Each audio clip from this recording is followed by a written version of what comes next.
Bem-vindos à segunda temporada do Tudo Pode Acontecer, com Frederico Duarte Carvalho, Paulo Querido e eu, João Vasco Almeida. Estivemos aos figos, a banhos, no campo e na praia, durante quase um mês e meio, porque consideramos também que entre o bom e o mau, o bom sobrepõe-se. E às vezes é bom descansar, parar para refletir e recuperar forças. Mas agradecemos imenso durante este mês e meio em que aqui não estivemos consigo, as mensagens que fomos recebendo de estímulo, de incentivo, de crítica, as pessoas que nos abordaram, e vamos obviamente tentar melhorar durante este próximo ano, não só o vosso Tudo Pode Acontecer, mas também aquilo que aqui dizemos, com mais novidades, mais convidados e até uma nova forma de chegar à atualidade e discutirmos a atualidade de forma mais contextualizada. Ouvimos toda a gente, mas também ouvimos, por exemplo, Pedro Passos Coelho dizer que não se lembra do que fez há 15 anos. Eu lembro-me mais ou menos do que fiz há 15 anos, tirando alguns jantares. E tu, Paulo Querido, lembras-te do que fizeste há 15 anos? Eu não me lembro do que é que jantei ontem, portanto... esta história da Tecnoforma que corre o risco de se tornar... O Sócrates também teve um problema assim, que era uma coisa de uma... Como é que se chamava? Vocês sabem. Eu já não me lembro. Não sei que nome é que queres em relação ao Sócrates, mas... Pois, há vários, não é? Mas não, estava a pensar naquele do centro comercial. Pronto, é uma coisa que não existe, não é? Uma coisa que nunca existiu... Pronto, corre o risco de se tornar... Durante vários anos com a Tecnoforma e não tenho nada no que representou essa minha colaboração que seja objeto de preocupação da minha parte e, portanto, já houve da parte do Ministério Público Português nota de que não há nenhuma investigação que decorra relativamente à minha atuação em concreto ou à atuação de outras pessoas isoladamente? É assim, eu a primeira vez que vi esta semana as notícias fiquei um pouco desiludido, não é desiludido a palavra, fiquei com pena do jornalismo português. Mais uma vez, acho que o jornalismo se está a prestar a ser um mero peão nestas guerras dentro da política. Portanto, objetivamente, eu penso que há uma parte do PSD, e isto só pode vir do PSD, o PS está quieto, o PS está a olhar para si próprio, portanto, está incapaz para consumo, e os outros dois partidos da esquerda não têm capacidade para isto. Portanto, isto só pode ter vindo o CDS não existe, portanto, não se mexe. Está a fingir de morto, que é para ver se não desaparece completamente. Que é aquilo que é o melhor que eles podem fazer. Portanto, isto é uma coisa orquestrada dentro do PSD para, eu não digo que seja para queimar o passo, não me parece, mas é uma coisa nitidamente para o pôr na linha, é um sinal, é um aviso. Eu não sei de quê, estou aqui a especular, não é? Mas isto cheira-me a um aviso, não é? Agora, lamento um bocadinho, e foi isso, fiquei entristecido com o papel que, mais uma vez, os jornalistas portugueses prestam-se a isso, quer dizer, prestam-se a uma fonte telefona e diz umas coisas e tal, e pronto, e embarca-se aqui portanto, numa espiral que tem muito pouco sentido. Vamos lá ver, dizem, está bem, mas uma investigação judicial é notícia.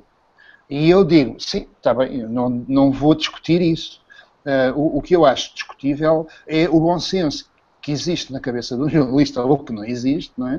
E em relação a certos assuntos que têm a ver com o Estado, de uma maneira ou de outra, e toda a gente sabe que eu sou frontalmente contra esta gente e meto o governo entre aspas e digo que este primeiro-ministro é o pior primeiro-ministro desde que temos democracia, isso tudo.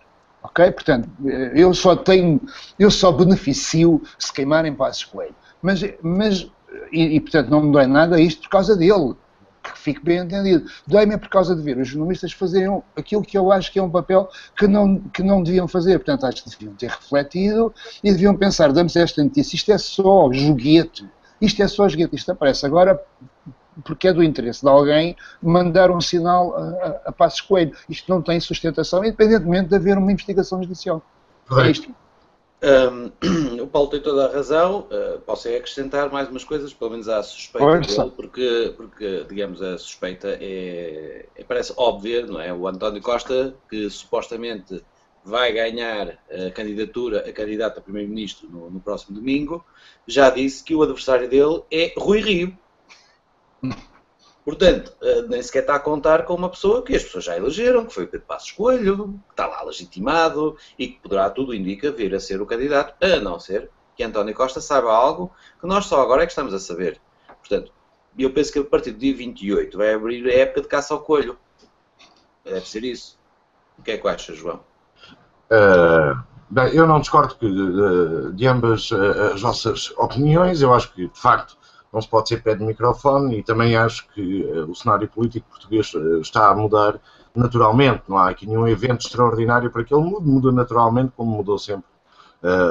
E como sempre muda nas organizações humanas e na sociedade. Agora, preocupa-me que haja um primeiro-ministro que diz que não se lembra se ganhava ou não por baixo da mesa 5.000 euros ou 5.000 contos, salvo erro, há 15 anos. Nós temos todos mais ou menos uma ideia do sítio onde trabalhamos e temos todos mais ou menos uma ideia de quanto é que ganhávamos. Porque, infelizmente, nem Passos Coelho, nem nós, nem a maioria das pessoas foi rica e teve empresas gigantescas com milhões e não sabia, quer dizer, nenhum de nós se chama Salgado ou Espírito Santo Salgado para poder perder a noção de onde é que trabalhou, quanto é que fez, quanto é que ganhou, quando é que ganhou e como é que ganhou. E preocupa-me as declarações do Sr. Primeiro-Ministro, quando o Sr. Primeiro-Ministro, de facto, independentemente de se dispor a colaborar com a Justiça, mas isso toda a gente se dispõe a colaborar com a Justiça, não é? Não sei quem foge. E ele particularmente não pode fugir para lado nenhum. De haver aqui esta confusão. De facto, Sócrates teve atrás de si um anátema sobre suspeitas que foram terríveis para o próprio e principalmente para a justiça portuguesa. Com comunicados atrás de comunicados da PGR a dizer que não havia investigação nenhuma em relação ao senhor, quando nós sabemos hoje, já destruídas as escutas do caso Face Oculta, quando nós sabemos hoje que houve investigação jornalística sobre Sócrates concreta, quando nós sabemos hoje que não chegou nada a julgamento porque, de facto, o Ministério Público e a Polícia Judiciária não concluíram nem deduziram a acusação em relação ao engenheiro Sócrates. Em relação ao Passos Coelho, nós podemos cair, de facto, no mesmo erro. E isto começa a ser preocupante. A utilização política, como diz o Paulo Querido e bem, do momento, dentro do PSD ou fora do PSD, eu não faço ideia, a denúncia é anónima. Mas que a Justiça não investigue, não se chega ao fim. E eu recordo o caso de Leonor Beleza, onde a senhora pediu para ser julgada. Eu não conheço o Leonor Beleza, julgo que está a fazer um trabalho meritório neste momento, mas a senhora de facto nunca foi julgada por causa do sangue, da questão do sangue. Sócrates nunca foi a julgamento e nunca pôde provar a sua inocência, o que é de si uma expressão errada. Provar a inocência não deve ser pedido a ninguém. E este anátema que se lança sobre os governantes é um anátema em que eles próprios participam quando dizem que não se lembram do que fizeram há 15 anos e que tem de ser o Parlamento a esclarecer se ele, neste caso Pedro Passos Coelho, recebeu ou não por baixo da mesa dinheiro que a lei o impedia de receber. Porque a Tecnoforma não surgiu hoje. A Tecnoforma tem várias histórias já contadas. O nosso camarada Cerejo do Público recebeu um prémio, aliás, pelos textos que escreveu sobre a Tecnoforma. Mas que diabo! Nós não estamos a falar propriamente do Lago dos Cisnes ou do Quebra-Nozes. Não é uma coisa assim para divertir. Por isso, Paulo querido, apesar de tudo, e apesar do nosso camarada Cerejo de vez em quando se esticar para sítios complicados sem grande coerência, neste caso parece-me que não o fez, mas neste caso o jornalismo tem que funcionar independentemente da justiça, que nós já tememos que não funcione, não? Sim, mas o jornalismo funcionou. Essa é uma questão aqui a colocar, não é? Não, eu não digo neste caso, digo no caso do Cerejo que foi fazendo sobre a Tecnoforma, as ONGs, a formação de 1 milhão de euros a 1000 e tal pessoas que o Miguel Relvas patrocinou para... mas aí há uma investigação. Quer dizer, aí há... Não, porque é ilegal, a questão não é ilegal aqui, a questão põe-se no plano ético. Não, aí há uma investigação... No interior, não é? está um aeródromo em Ponte Souro completamente vazio e as pessoas formadas pela Tecnoforma e não aterra lá um avião de papel. E a Tecnoforma está envolvida nisto tudo. O que eu pergunto é, apesar de tudo, não era de ter jornalismo de investigação, já que a justiça não funciona, que nos esclarecesse? Vamos lá ver. Claro que tem que haver jornalismo de investigação. Eu concordo contigo também que quem sai sempre machucado disto é efetivamente a justiça. Portanto, as pessoas raramente o são. A justiça é o sempre. Aliás, já nós vemos o estado lastimável da justiça, se é que ainda podemos falar de justiça em Portugal. Mas essa não é para o programa de hoje a história dos sítios, não é? Nós estamos já 3 semanas com os tribunais a funcionarem, bem, mas pronto, isso é de outro. São contas de Dom Rosário. Vamos aqui focar. É assim, o trabalho jornalístico do Cerejo, eu não vou fazer uma grande avaliação sobre ele fala por si próprio, portanto não precisa que eu avalie, mas ele é independente do ciclo político e das forças políticas, enfim, mais ou menos, não é? O Cerejo sabe, enfim, resolver essas questões e as investigações da Tecnoforma foram sendo feitas através dos tempos, não surgiram em momentos específicos, nem surgiram pontualmente, assim, do vazio e do ar, sem uma justificação para o sair, porque se tu fores ver, quer dizer, o que há de novo, ou o que há de substancial na denúncia agora portanto, é de que ele recebeu, mas não, o Cerejo já tinha falado dessas coisas, portanto isto é mais ou menos... Perguntada, quem pagou até. Pois, portanto, isto é mais ou menos requentado. Isto é mais ou menos requentado, percebes? Portanto, se é requentado e se ressurge, isto não surge agora, isto não é novidade, isto ressurge, e quando as coisas ressurgem, não é? A primeira coisa em que eu penso é na agenda política. Não é? Não penso numa investigação jornalística. Os jornalistas não tendem a fazer ressurgir, infelizmente às vezes, não tendem a fazer ressurgir os temas, não é? Portanto, quem tende a fazer ressurgir os temas são depois as agendas políticas. Esta é a minha opinião. Vão dizer, olha, Pócrates está a tripar e isto é grande jornalismo e é do melhor e não sei isso. Ok? Não, há uma diferença, Paulo, entre o jornalismo de investigação e o jornalismo de instigação. Ora bem. Isto são notícias instigadas, não são notícias investigadas. Portanto, e em Portugal é muito comum confundirem-se os dois, talvez pela proximidade linguística da situação. Agora, nesse sentido, digamos, a questão da Tecnoforma e a questão moral face do Primeiro-Ministro, e tu há bocado disseste uma coisa que é: este é o pior Primeiro-Ministro de todos. Bom, o anterior também o era. Em relação ao anterior. E o anterior, não tinha havido este ainda, como não tinha havido este é que se dizia isso. Era. Portanto, nesse sentido sim, temos o pior do pior e talvez o melhor do próximo, não é? Quer dizer, mas já não... Quão pior pode isto ficar nesse sentido? Portanto, não sei até que ponto é que nós estamos a ver já uma mudança de Primeiro-Ministro, e isto provocado precisamente pela questão do 28 de setembro.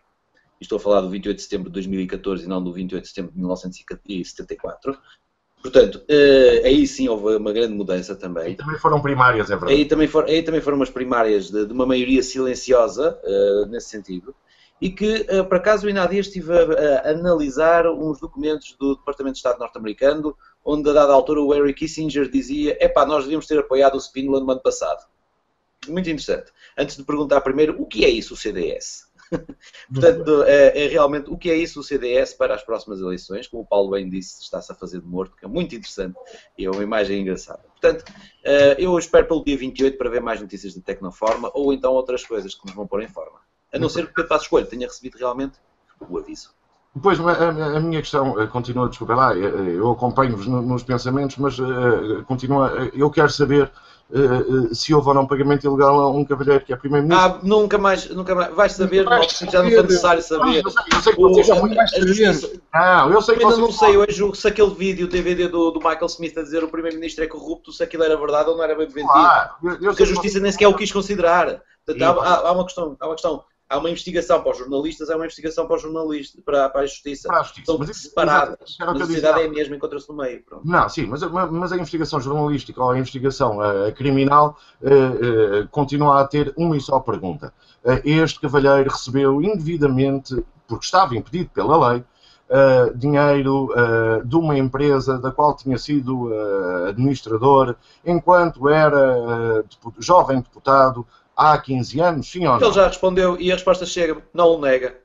Não, mas está bem, então se não o nega, recebeu, recebeu, é positivo. Não o nega. Tipo, amo-te muito. Olha, eu também não te nego. Não o nega. Em termos de justiça já prescreveu. Em termos de justiça eleitoral, vamos ver daqui a uns tempos. Não, mas a minha questão eu não quero que o homem seja preso, não é nada disso. Não vai. Estás tu preso a ele. Ver primeiros-ministro. Estás tu preso a ele e qualquer dia vais tu preso. Não é por aí. Bom, enfim, esperemos que alguém nos dê uma resposta e que possa vir de um dos dois lados, do jornalismo ou da justiça. Notas finais, Paulo querido. Notas finais. Nós tínhamos um tema, outro tema para falar, acho eu. É uma questão de tempo, não sei bem.